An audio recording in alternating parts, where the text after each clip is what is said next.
रत्नैकल्पितमासनम् हिमजलै स्नानं च दिव्याम्बरम् नानारत्नविभूषितम् मृगमदामोदाङ्कितम् चन्दनम्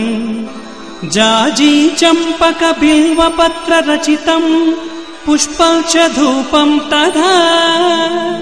दीपं देवदयानिधे पशुपते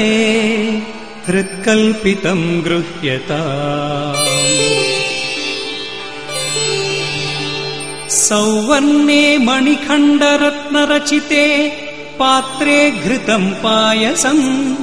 भक्ष्यं पञ्चविधं पयोदधियुतं रम्भाफलं स्वादुदम्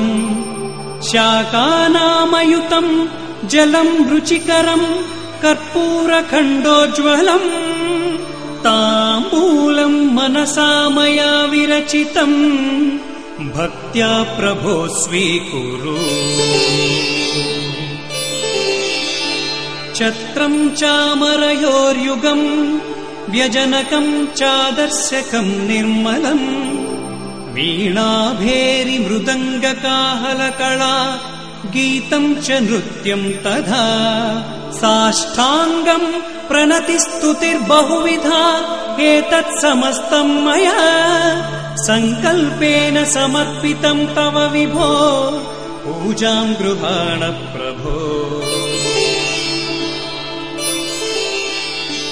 आत्मा त्वं गिरिजामति सहचरा प्राणा शरीरं गृहम् पूजा ते विषयोपभोगरचना निद्रा समाधिस्थितिः सञ्चारपदयो प्रदक्षिणविधिः स्तोत्राणि सर्वाङ्गिनो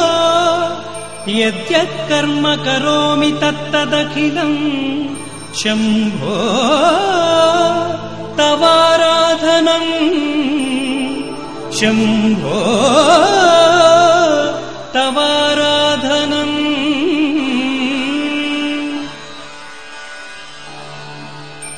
करचरणकृतं वा कर्म वाक्कायजं वा श्रवणनयनजं वा मानसं वा पराधम्